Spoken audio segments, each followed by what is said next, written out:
Welcome to another episode of the Stay Wealthy Retirement Show. I'm your host, Taylor Schulte, and every week I tackle the most important financial topics to help you stay wealthy in retirement. And now, on to the episode. Hey everyone, recently I had the pleasure of joining my good friend and fellow financial planner, Adam Cmejla, on his podcast, 2020 Money. While Adam specializes in retirement planning for private practice optometry owners, hence the name of his show, 2020 Money, what we covered is relevant to anyone approaching retirement or already living it. We dive into how retiring can trigger a genuine grieving process, why responsibility and community often matter more than money, and how to think differently about Monte Carlo simulations, taxes, and cash management in retirement. So if you're already retired or thinking about retiring in the next decade, this conversation will challenge common assumptions and give you a helpful perspective on this major life transition. Without further ado, here is my conversation with Adam Cmejla. So when I say biggest blind spots that you as a retirement-focused advisor have seen, is there anything that is, whether it be a specific action that somebody takes or even just a theme? What comes to mind? So I had the pleasure of chatting with Nick Cmejla yesterday. I had Nick Cmejla on my podcast, had a long conversation with him. For those who don't know Nick, he writes at ofdollarsanddata.com. He is a data nerd in the personal finance world. He wrote the book Just Keep Buying, which is phenomenal. And he's got a new book coming out called The Wealth Ladder. It'll be out by the time this episode publishes. So go check it out if you like any part of today's conversation. But I bring him up because I got a sneak peek of his book. And there's a quote in there that I want to read from President Richard Nixon. I think the quote is from like 1970, 1972. And bear with me, it's a few sentences here, but the quote goes like this. The unhappiest people of the world are those in the international watering places like the south coast of France and Newport and Palm Springs and Palm Beach, going to parties every night, playing golf every afternoon, then bridge, drinking too much, talking too much, thinking too little, retired, no purpose. As so, while I know there are those that would totally disagree with this and say, gee, if I could just be a millionaire, that would be the most wonderful thing. If I could just not have to work every day, if I could just be out fishing or hunting or playing golf or traveling, that would be the most wonderful life in the world. If they're thinking that, they don't know life, because what makes life mean something is purpose, a goal, the battle, the struggle, even if you don't win it. And I bring this up because I think most people underestimate this major life transition from working professional, OD, owning a practice, whatever it may be, working professional to retirement. And I think they spend a lot of time creating a plan for their money and their investments, but they fail to plan for themselves. They fail to plan to create a plan to have purpose and to feel fulfilled. And maybe we can wrap that all up in like mental wealth. We're so focused on like monetary wealth and the health of our plan and paying, as few taxes as we can. But we forget about ourselves and the social connections that are so important to us and what makes us feel fulfilled. So I wanted to lead off by, I don't know if it's a pitfall or what you want to call it, but I think it's just something that a lot of people misunderstand. And it kind of creeps up on you because there is, of course, this honeymoon phase where you retire and you sell your practice, you have this liquidity event and, you're traveling, you're spending time with grandkids. And it might not happen for 2 to 3 years into retirement. All of a sudden you wake up, you're like, I'm unhappy. I'm unfulfilled. I didn't think about how I might feel at this stage. And so as retirement may be coming up, I think it's worth spending a lot of time thinking about that, reading, learning from other people that have gone through that transition, and just be sure that you don't underestimate that transition from working professional to retired, no matter how much money you have in the bank. Man, coming in deep. That was, the timing of you saying that relative to a conversation that I just recorded previously to you and I talking right now with Nathan Hayes was the emphasis and the importance of focusing on what you are retiring to as much as what you are retiring from. And the first time that I heard that, I'm going to be embarrassed saying this because it was yet another friend that I had on before you, Ashby Daniels, mutual friend of ours that, again, as an advisor and now in the capacity in which he's serving in our profession, like that was the first time that I heard him, or that I heard it phrased like that so concisely, but yet so impactfully, was, what are you retiring to? Because so much of our profession as advisors, and a lot of clients' emphasis and focus on the information that they consume, is, to your point, the tactical decisions. What's my distribution strategy? What's my withdrawal rate? Do I focus on a growth portfolio or a dividend portfolio?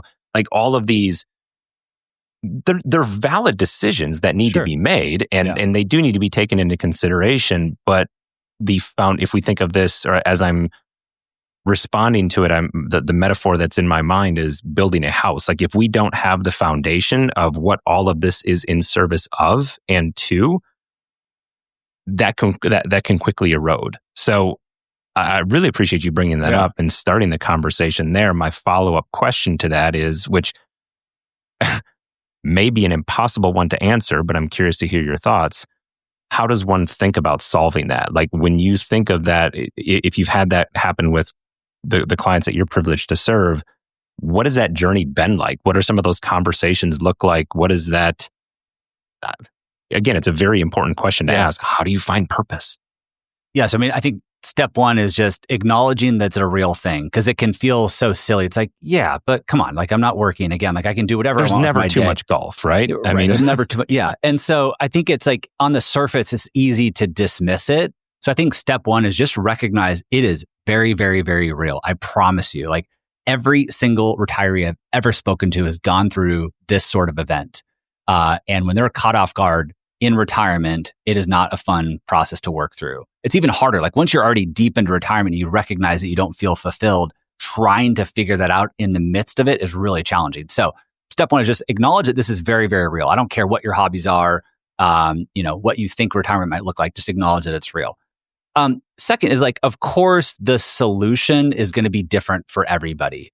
The common ones are, of course, finding a way to contribute to society in some way, shape, or form, whether it's through, getting involved with organizations that you really enjoy. It could be doing part-time consulting, right? Like, generating some money, which may or may not be important to your retirement plan, but helping people in return and contributing to society. It could be, if we're in the OD world here, mentoring other, ODs and, serving as a mentor.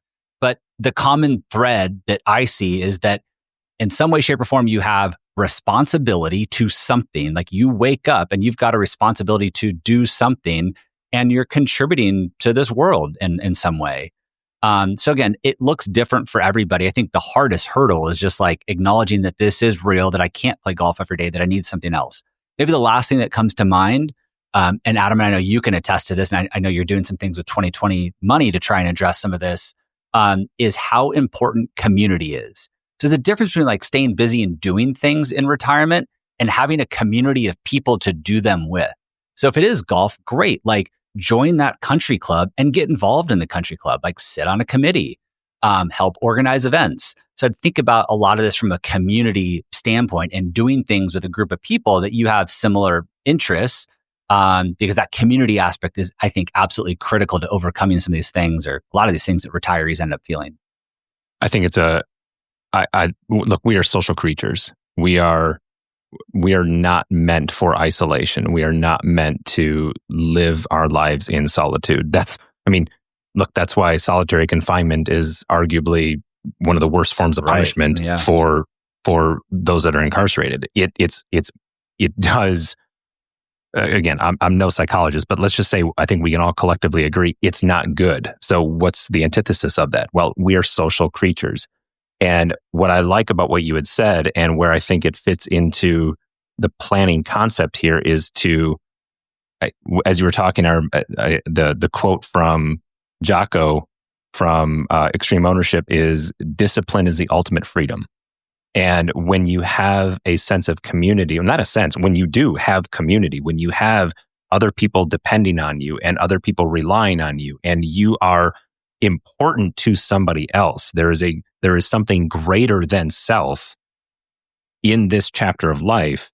That sense of discipline that will complement that indirectly, or I shouldn't say indirectly, but it maybe secretly creates an incredible sense of freedom, which is, I think, what we all want. None of us, to your point, none of us want to feel like we are, to that quote that you had said, those that feel that, I'll paraphrase here, obviously, feel like they're slaves to their jobs. And if they could just be this other side, this idea of having purpose and having that purpose in the sense of community, I think is a very interesting combination to explore. The other part that, if I put this through the lens and filter of practice owners that are preparing to sell, one of the things that I counsel practice owners on when they get to this point of the liquidity event is the idea that selling your practice will be a grieving process.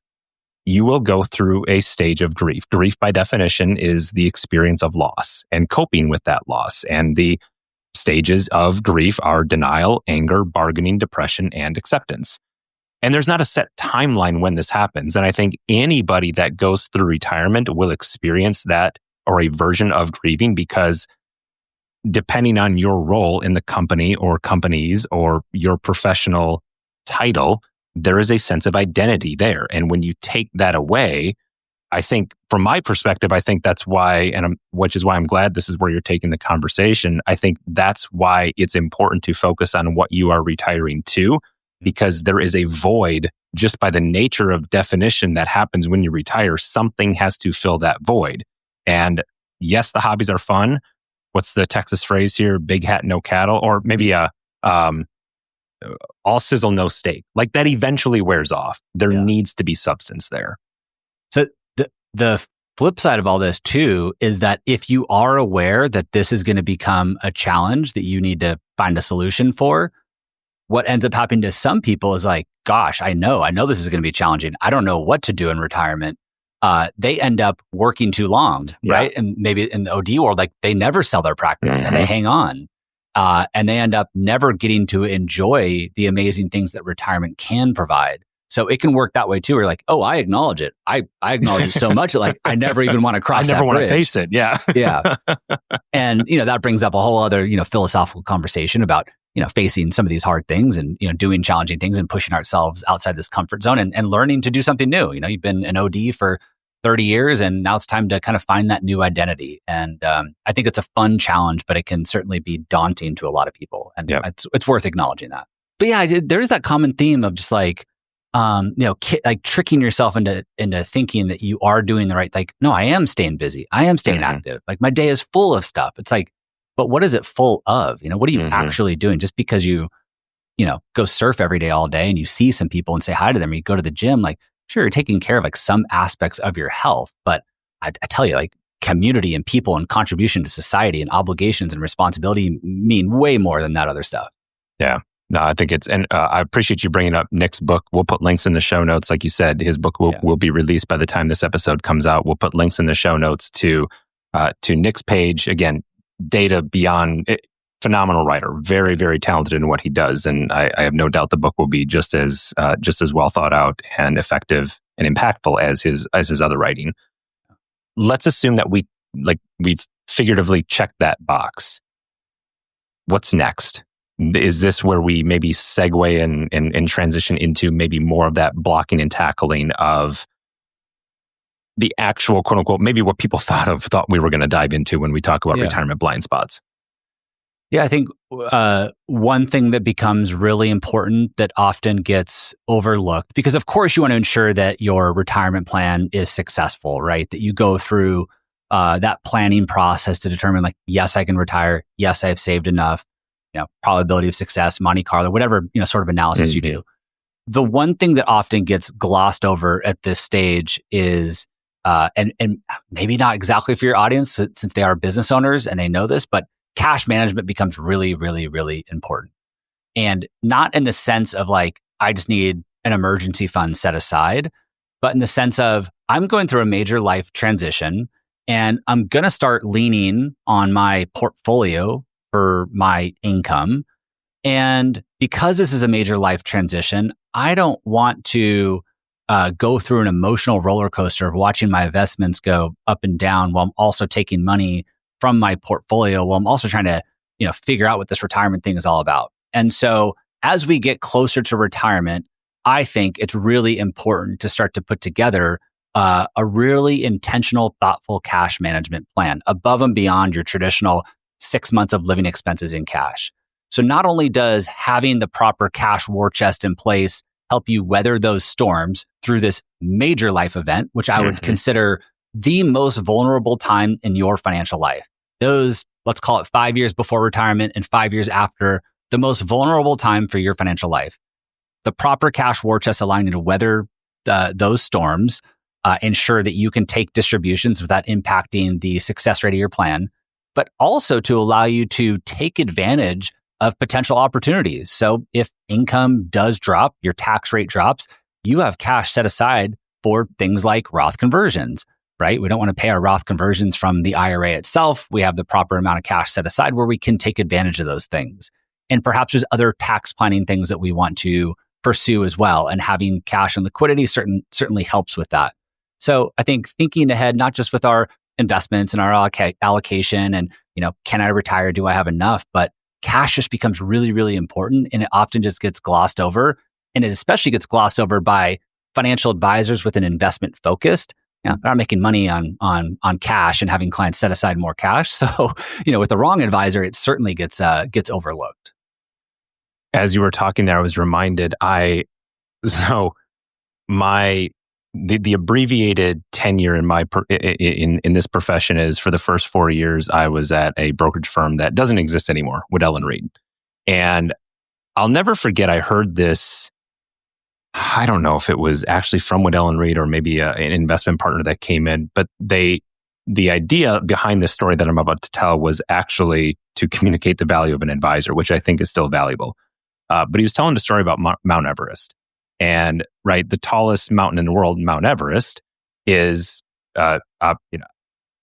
no small feat to be able to climb that. But there's something when you climb Mount Everest called the death zone, which is the area above 26,000 feet, where the air pressure is too low to sustain human life. So you are actually on life support. You are on oxygen for those of us that are quote unquote flatlanders, right? You are on oxygen.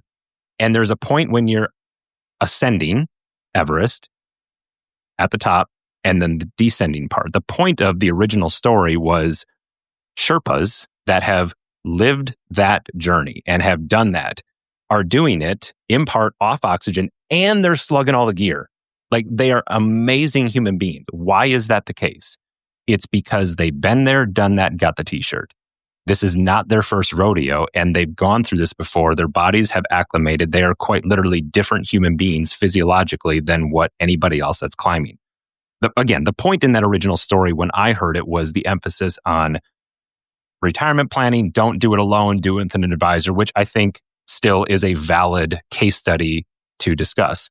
What I think of in the context of my response to your question is, when I heard you say, rightfully so, that the decisions that you make in the first couple years up to retirement and then the first couple years after retirement are the most vulnerable decisions that you can make. Because from a longevity standpoint, it is the longest time period that you're going to have to obviously a mortality number that none of us know what that's going to be. So the impact of making the right decision the first time, and to your point of having liquidity, when I talk to ODs about from a practice transition standpoint, I will say, and they're two traits that are related to one another: flexibility and liquidity. Mm-hmm. Those who have it usually get what they want in the course of a negotiation. Those that are striving for it or don't have it or aspire to have it are usually the ones that are making some type of compromises. And what I heard you say there, which I think is applicable here, flexibility and liquidity allow you to make the right decision the first time with your planning. Correct. The mistakes that you make at this stage can truly jeopardize your plan, right? We're not 30 years old anymore with $10,000 in the bank and a good job and 30 years ahead to save ourselves out of a mistake. Like, we're not, we've got a 7-figure nest egg and a couple mistakes on top of a bad economy, a bad market, a bad investment decision, bad tax planning. You can truly find yourself in a really unfortunate position. And actually, Nick Cmejla talks a lot about that in his book. Oh, okay. As you climb through the different wealth ladders. For someone with a net worth between $1 million and $10 million, you are more likely to go down a wealth ladder than somebody with less money than that. Because those, the mistakes you can make are so much more magnified at that stage. So there is that side of it. But yes, flexibility is really key. And I think one of the mistakes people make as they approach this stage of life is, they are so used to watching their wealth compound. Mm-hmm. And they're like, well, Taylor, Adam, like if I have cash on the side, my cash is not earning much money. Like my cash would earn a lot more money if I don't know, invested more in my business, or if I invested more in index funds, I would earn a higher rate of return. I don't want to sacrifice that return for some extra flexibility. But the thing is, at this stage of life, like a few extra percentage points, I promise you, is not going to matter. It's not going to make a single dent in your plan at this stage of life. So it's sometimes hard to overcome this idea of like sacrificing some returns in exchange for that peace of mind as we go through this major life transition, and in exchange for just some flexibility and liquidity, which, we've talked about the benefits of that. And that does segue into, well, maybe I'll back up because I do want to make sure we leave listeners with some tactical things here. Mm-hmm. When I think about a cash war chest, and Adam, chime in if you have a slightly different approach. When I think about cash management, I break it up into 4 different buckets of cash that we want to fill up. And again, ahead of retirement, you don't have to have all 4 buckets filled up. I would just start thinking about it this way as you get closer and closer to retirement, so those buckets are filled up when you do retire. So bucket number 1 is your traditional emergency bucket. And because we're heading into retirement, I would target something closer to 6 to 12 months of living expenses in this emergency bucket. Again, mistakes can cause bigger problems at this stage of life. The next bucket would be your known expenses. So if you spend $100,000 per year, or you're going to need $100,000 per year from your portfolio, you would have a bucket of cash that allows you to weather already set aside. Set aside. So let's just keep it simple and say I've got 1 year for unexpected things, right? Medical event, car wreck, I need a new roof. I can't plan for these things. I've got 1 year set aside for the things I know I need to spend money on. And then the next bucket is any taxes that I know I'm going to have to pay next April. If I know right now here in the month of July that I have a $100,000 tax bill next April, I'm going to set that aside now, or at least I'm going to have a plan to start to fill up that bucket. So come April, that cash is already set aside. And then finally, there's what I call the SWAN bucket, or your personal desires and wants. So SWAN stands for sleep well at night. So, maybe Adam and Taylor say you need $200,000 of cash based off everything that you've told me. And you say, yeah, I understand that, but I feel better with $400,000 of cash. That's fine as long as it doesn't put your plan in jeopardy. You might just feel comfortable having a little bit more cash on hand. Or it might be, well, I know when I retire, I want to take my family on an African safari, and it's going to cost X amount of dollars. Let's get that cash set aside now, so that when it comes time to plan that African safari, that trip that you've worked so hard for, let's make sure that if we're going through a major economic event, Great Recession round 2, you can still take your family on that amazing trip that you worked so hard for, because you planned ahead, the cash is set aside, you have that liquidity available. The last thing you want to do is go raid your portfolio when it's down 30 or 40%, or just not even take the trip at all. I was grinning when you said SWAN, because I had a picture of a swan. I'm like, okay, what's the acronym here? And I kept grinning because we call that the 3 a.m. number, which is like the inverse. Like from our perspective, when you wake up at 3 a.m., what allows you to go back to sleep? Like, oh, it's all good. We've got that money set aside. Yours is, we're not even waking up at 3 a.m. We already are sleeping well at night. So I love the swan, the swan metaphor. That makes sense. Yeah, that's really good. So what you end up arriving at is a war chest of around 3 to 5 years of living expenses. So again, we go through Great Recession round 2 or Great Depression round 2, and it's a 4-year event. You're not waking up at 3 a.m. because I have the proper cash set aside and I have the proper investment allocation. I do have some high quality bonds, short-term bonds, intermediate term bonds that I can lean on as well. Which does segue into this kind of overlaps with some of those investment decisions. We need to be more thoughtful about our investments as we approach retirement and in retirement, not just from a risk standpoint. Like, of course, you don't want 100% stocks as you approach this transition period. Because again, it's a major life event. We don't want to see our portfolio get cut in half as we're selling our practice and transitioning to retirement. So there's that allocation decision, but also asset class decision in retirement. A lot of people that reach out to our firm, a large portion of their stock portfolio is in the S&P 500. And that's not that big of a deal when you're in the accumulation phase of life. You're making money, you're saving money, and you're just investing in a low-cost S&P 500 index fund. But in retirement, when we're leaning on our portfolio and taking regular distributions, we do not want all of our eggs in one single asset class. And so what it starts to feel like is, gosh, like I believe in the U.S. market. That's all I know is the U.S. market. We have to remind ourselves that these markets. What else is out there, right? Yeah. But again, we're not making money and saving money on a regular basis. And so we need different asset classes in our portfolio that complement each other and move in different directions. So, right now at this stage of 2025 isn't a great example, but earlier in the year when US markets were down, international markets were actually up. So for our clients taking regular distributions, what we said was like, hey, we're not going to touch your US stocks right now. We're going to let those go on a wild ride. We're going to take most of your distribution right now for this quarter from, your developed international stocks and your emerging market stocks.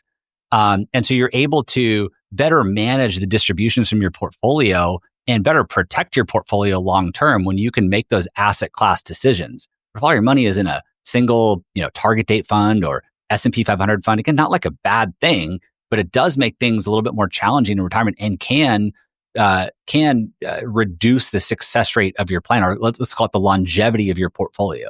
Yeah, I want to put a pin in that. I want to go back to the cash real quick and ask a clarifying question that a listener might have. When you think of, again, violent agreement on having those different tranches, if you will, of cash for the various goals.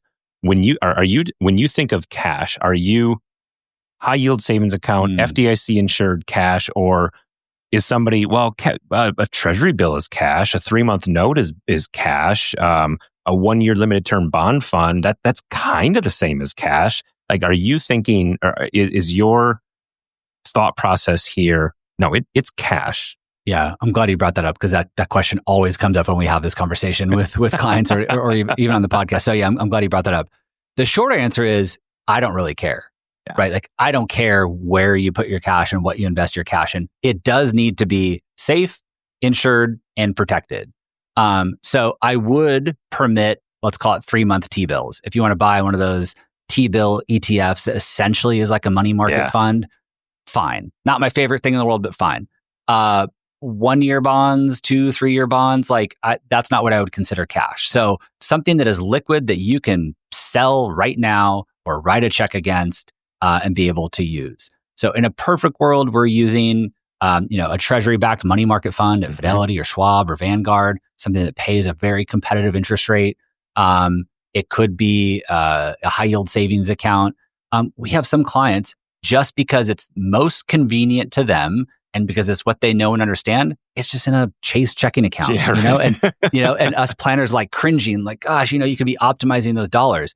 At the end of the day, it's not going to make that big of a difference for their plan. So we have clients that want to optimize every little penny and squeeze everything possible and take advantage of every opportunity. And there's others that you have to lean into what's going to create the least friction for the client, help them sleep well at night, help them understand their money and be able to manage that money. Because we're not cash managers here. We're going to provide this direction and oversight. But I'm not going to micromanage their cash. So sometimes it's just if that's all and you just want all your money in a Chase checking account, then fine. As long as we have that cash set aside.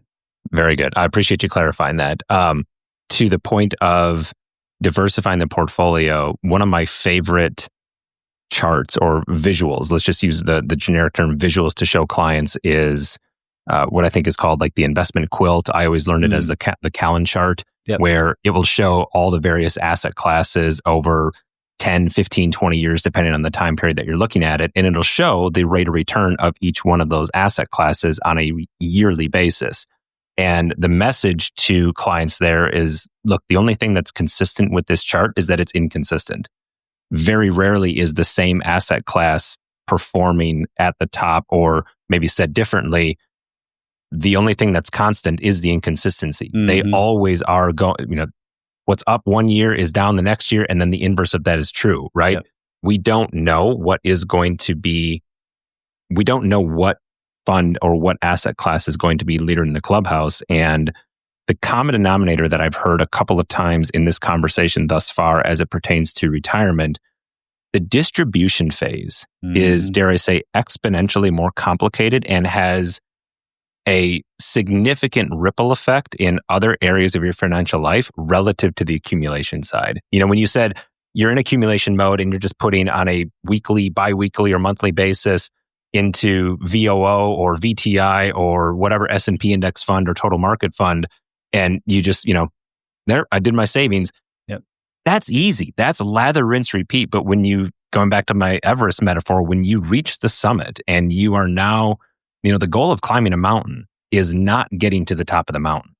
The goal of successfully climbing a mountain is reaching the summit and then successfully navigating your way back down. And the distribution phase in retirement has so many more implications and ramifications of how, when, and where you take distributions out of your portfolio. So I'll use that preamble as maybe a segue into one of the last topics that we discussed here today, which is when you think about distribution strategies, one of the more popular rules, suggestions, I guess it is a rule, is the 4% rule. Yeah.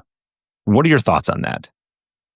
Before I answer that, you shared your favorite chart, the quilt chart. Yes. To highlight the benefits of diversification. And it's a great chart. One of my favorite charts to illustrate, especially at this stage of life, and this does segue into distribution, so I'm not going completely off topic here, Adam. It's a chart that we created internally that shows that if you retired in the year 2000, let's just say you have $1 million portfolio, the year 2000, that $1 million is invested in the Vanguard S&P 500 index I know you're going fund. with this. Yep. It's a great fund. There's nothing extremely low cost. It's basically free. It's diversified in the United States. If that $1 million is invested in this great low cost U.S. diversified fund, $1 million, you're withdrawing $50,000 per year, adjusted for inflation. So 5% withdrawal rate, nothing crazy. You would be out of money in 16 years. That $1 million would be down to zero in 16 years. If instead you had a diversified portfolio, international stocks, REITs, small cap stocks, some value stocks, you would have ended that 16-year period with more money than when you started with. I think the number is like 1.6 or 1.7 million. And it just highlights how, again, to your point, like if you're in the accumulation phase of life, not that big of a deal. Like you can save your way out of that mistake of having a concentrated fund. But if you're taking money out of the portfolio consistently, while that asset class is also going down, it is a recipe for disaster. So I always like to acknowledge, yes, I am cherry picking a unique time period.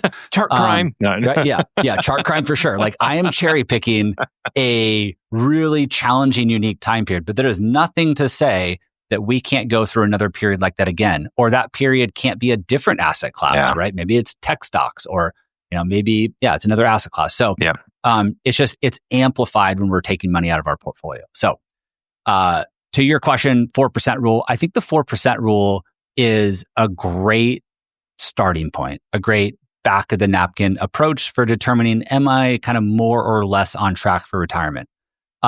In short, it is outdated. It is overly conservative. You are more likely to die with 5 times your starting wealth than less your starting balance using the 4% rule, at least historically. So what's happened is a lot of people end up passing away with a lot of money because they followed the 4% rule, because it was too conservative. And they didn't spend their money and they didn't enjoy retirement. The other thing that I see happen with the 4% rule followers is they're tricked into believing that they don't have enough. That according to the 4% rule, I need 1.2 million, but I only have 900,000, therefore I cannot retire yet. And so I see people being tricked into believing like I'm not there yet because the 4% rule says I'm not there. And that's just not true. Again, it's outdated, it's overly conservative. The creator of the 4% rule himself said that he doesn't even use 4%. I think he uses 5% or 5.5%, and says he can make an argument for going to 6%. So, but I think Dave Ramsey's 8%, right? We're not going 8%. We're not going that far. Although there's a way to get there, but we'll save that for another conversation. But you could be thoughtful about that. But yeah, I'm not going there. But it's a good starting point. Just in general, where am I at, according to the 4% rule. Mm-hmm. But, and Adam, I think you agree with this, that we gravitate to what we'll refer to as flexible withdrawal strategies or dynamic withdrawals. Yes. Yeah. And so the very popular one in the planning community is Guyton's guardrails or Guyton's flexible spending strategy. And I can provide a link to the paper, Adam, if you want to put it in the show notes. It is highly complex and difficult to understand. But in short, it allows you to start with a higher withdrawal rate, something closer to 5.5% or 6%. And you adjust your withdrawals based on how the future economic events, market events play out. So we don't know the future. We don't know what's ahead, but we can react intelligently to those events. So if we go through difficult times in the market, we'll have to be okay with reducing our withdrawal rate for a period of time. On the other hand, if we go through good times in the market and we exceed that upper guardrail, we can give ourselves a little bit of a pay raise if we want it. What I love using guardrails for is to truly give people the confidence in retiring. I find that if I show somebody a Monte Carlo analysis that says you have a 98% chance of success based on everything we know about you, like that just means nothing to them. Yeah, right. All it really means is a 2%. There's a 2% chance that you might need to make some adjustments, but like it doesn't give them the confidence. But when I say, Adam, you've accumulated, X millions of dollars for retirement, and that means that if you wanted to, you could spend, I'll just make it up, $15,000 per month as a starting point from your portfolio on day one of retirement. And by the way, Adam, that doesn't include the pension that you have. That doesn't include the annuity that your grandmother left you. And that doesn't include Social Security. So you really could spend more like $20,000 per month. All of a sudden, somebody's like, gosh, I can't even spend that much money. Like, I don't even need that much money. Yeah. Like, now we know truly how healthy your plan is. You only need to spend $10,000. You could be spending $20,000. You have a giant gap there, right? And you can either like sleep better at night, or we can talk about what to do with that extra $10,000 per month, give to charity, help our grandkids, whatever it might be. But I find that approach really gives people a lot of confidence. So a lot more to dive in there. I don't know how much more into the weeds you want to go, but I do love flexible withdrawal strategies. The first thing that came to mind when you were saying that, mutual friend of ours, Benjamin Brandt, I heard him at a conference one time in a coaching community that we were both a member of at one point, when I forget the context of what we were talking about, but he just, and you know him well enough, he just has this nonchalant way of saying things really impactful. Yeah. And he said, the portfolio is the plan. And it's like, eventually to your point, and I loved what you said, you can save your way out of things. Like you can make, maybe not bad, but maybe sometimes bad or not as efficient or well thought out, however you want to describe it, financial decisions, but you can save your way out of that. Yeah. When you get into the distribution phase, eventually you reach the point as you're preparing for retirement where the portfolio becomes the plan, right? Yeah. The 4 levers of retirement, or the 4 levers that you can pull, how much you can save today, the delta between today and when you decide to retire, how much you need in retirement, and the rate of return, right? On an annual basis, how much you need in retirement. And eventually, if you tell me that you want to retire in 3 years and the delta between the portfolio that you have right now and using your example, which I love, of, all right, using a distribution strategy to spend this amount of money, you need this much. Congratulations, Taylor, you need to save $42,000 a month. I mean, just using an extreme example. Yep. Eventually, you lose some of those levers that you can pull. So the portfolio becomes the plan. Yeah. And what I love about what you said is the clarity, rather than doing some hypothetical statistical analysis of a Monte Carlo that gives a percentage of success, we can apply a dynamic formula to say, look, this is what your lifestyle, you want to spend $10,000 a month after taxes out of your portfolio, which means based off of this strategy, your portfolio needs to be this. When you look at reconciling that number against the 4% rule, just taking $10,000 a month or $120,000 a year, that's telling somebody that you need a $2.1 million portfolio versus a $3 million portfolio. So I really appreciate you bringing up the fact that being open to a distribution strategy that, to your point, even the creator of it said, I don't use this, may be giving you permission to look at your plan differently, and you may already be in the position of being able to retire. Yep. someday you run out of some days. Why put it off any longer than you have to? Assuming you have purpose, right? Yep.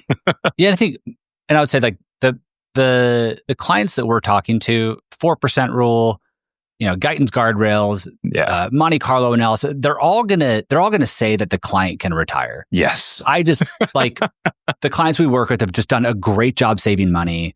Expenses are under control. They're smart people. Yeah. But what I found is that the flexible withdrawal strategy and starting with a 5.5% withdrawal rate, which allows you to very safely do that if you run the withdrawal strategy properly, it just tends to give people a lot more confidence.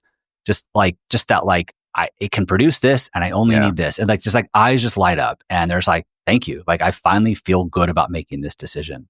The other thing to maybe call out too is that this strategy does require a proper cash war chest, which is why I wanted to talk about that earlier. So you do need to have the right amount of cash on hand. You can kind of slice and dice this a number of different ways, but in short, it calls for about 10% of your portfolio in cash. Might sound like a lot, but if you have a 4 to 5 year war chest, it kind of more or less gets you to that 10% allocation. You also need a global allocation, so not just US stocks, which is why I wanted to address that part before getting here. If you have the right allocation in place, the right cash set aside, what I love is you don't have to predict the future. You don't have to assign rate of return assumptions. I don't really care what the market does. I mean, I care, but I don't have, right? But I don't have to guess what's going to happen. I don't have to assume a certain rate of return. I just have to be okay with, I might have to make some adjustments to my spending, right? And if I'm okay with that, and if I identify that hey, if my retirement paycheck drops by 10%, what does that mean to me? Oh, it just means, instead of going on a trip overseas, we're just going to take a trip in the US this year. I don't know. Or it means I'm not going to buy that new car. I'll save it until things recover. Mm-hmm. So I just love it takes the guesswork out of what are the markets going to do? What rate of return assumption are we going to use? As long as we know that we can adapt. And that is an important part that I think if you struggle with adapting to changes, especially spending changes, then a flexible or dynamic withdrawal strategy is probably not for you.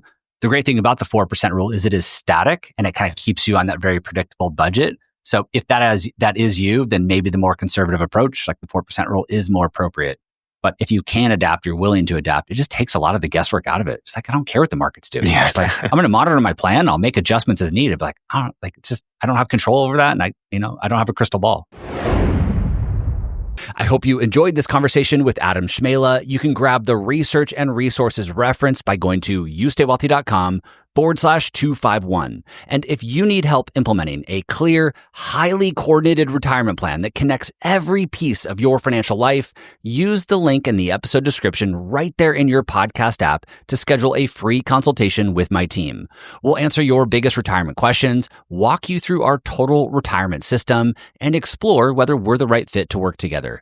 If we don't appear to have the right expertise, we will happily take the necessary time to help you find the right advisor and even make personal introductions if needed. After all, you wouldn't see a neurologist if you needed foot surgery, and the same applies to financial planning.